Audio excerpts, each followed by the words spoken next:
Did you know the food you throw away costs you more than $1,300 a year? And that food waste takes up more landfill than anything else? Maybe your leftovers sit forgotten in the fridge, seem unappealing the next day, or you don't want a rerun. I'm here to help.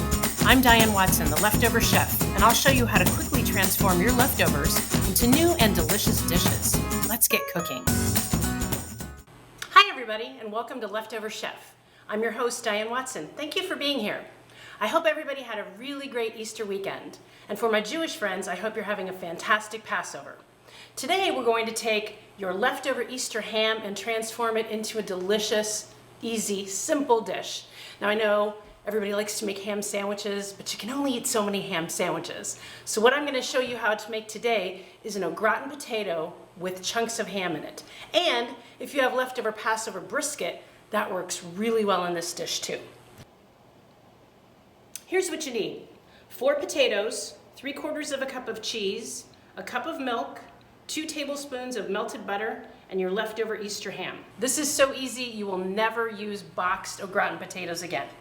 So the first thing to do is peel your potatoes. You'll notice I'm using russets. You can use Yukon Gold, you can use red potatoes, anything you like.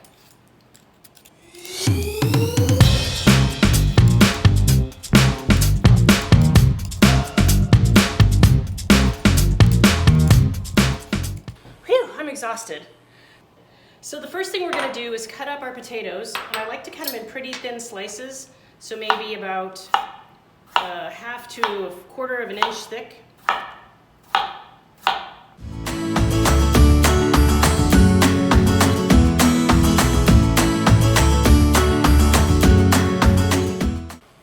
Whew, can you believe how fast I'm doing everything today? And the next thing we're going to do is cut up our leftover Easter ham. This was just chunks of ham, and I'm going to cut it in bite-sized pieces. You can really use as much as you want without overflowing your casserole dish.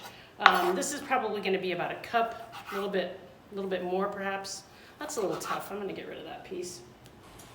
And you can use any kind of casserole dish you have. This is a pretty medium-sized au gratin potato casserole that's going to serve between 2 and 3 people, depending on how hungry you are. You could double this and put it in a 13x9 cake pan. You could use an 8x8 cake pan for this one. I've got a couple quart casserole dish here that I'm going to use. It really doesn't matter. You could use a Pyrex dish, really anything that's fine in the oven. I've got my oven preheated to 400 degrees. And now I'm going to spray my pan with cooking spray. And really, this is just a layer job. You're just going to start putting potatoes, about half the potatoes, into the pan or the casserole dish. It's very unscientific. You don't have to count anything. And once you've got about half in, you're going to use salt and pepper on them. And I usually use a little less salt when I make au gratin potatoes with ham, because the ham does have a fair amount of salt in it. So I'm going to spread half the ham here, spread half the cheese. Let's talk a little bit about the cheese. This is a Montpellier cheese, which is a form of Swiss. It's got a real nutty and creamy texture. It melts really beautiful. But you could use anything. You could use Jarlsberg, you could use cheddar is really good, you could use Havarti, nice and creamy. Then you're going to pour half of the butter on. Doesn't matter if it's science, everything's going to come together so nicely in the oven. And then you're just going to repeat. You know, I was so sad to learn that cheese is the 3rd most wasted food in the United States.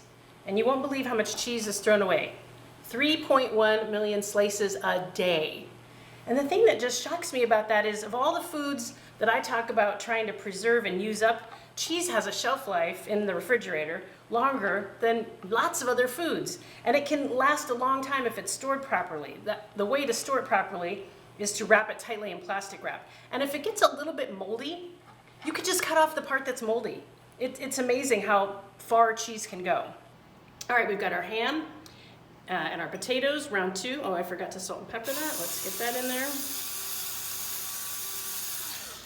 Of course, you can always salt and pepper it a little bit more when it comes out of the oven, depending on what your salt taste and salt preferences are. The last of the cheese. And then we're just gonna pour that cup of milk right on it. And it is gonna be ready to go in the oven. This dish, au gratin potatoes, can date back to France in 1788 in a region called Dauphine. So you'll sometimes see au gratin potatoes called gratin dauphine, which sounds so much cooler than au gratin potatoes. I'm gonna get it in the oven. Welcome back. Well, the ham and au gratin potatoes have been in the oven for about 30 minutes, and it smells great and they look great. One of the ways you can test them is to just put a regular knife inside the potato, and if they're soft, that means the potato's done. One of the things you want to do is let this set for about 10 minutes before you cut into it and eat it. It needs time for all of that milk and that butter and the cheese to all come together. I do want to point out, I'm sure somebody spotted when I was excited to get into the oven, I forgot to put the last half of the butter in the dish. So as I was going to the oven, I saw the butter in the dish and I grabbed it and I put it in the casserole dish right before I put it in. So the story about this dish is you really can't do anything in the wrong order. I just threw that butter on top of that cheese and that ham, and it looks and smells delicious. One thing you can do that I did is I like things to be really brown, and I like that cheese and the top of the potatoes to be crispy. If your oven hasn't done that for you in the time that it takes for these potatoes to be finished, you can throw it under the broiler for about a minute or two. Watch it carefully because that works pretty fast, but that gives you a nice brown crunch. Thanks so much for joining me today on Leftover Chef, where we help you love your leftovers and save money and save the planet. I'm going to ask all of you to please subscribe to the YouTube channel, like the Leftover Chef page on Facebook. We will see you next time. Have a great one.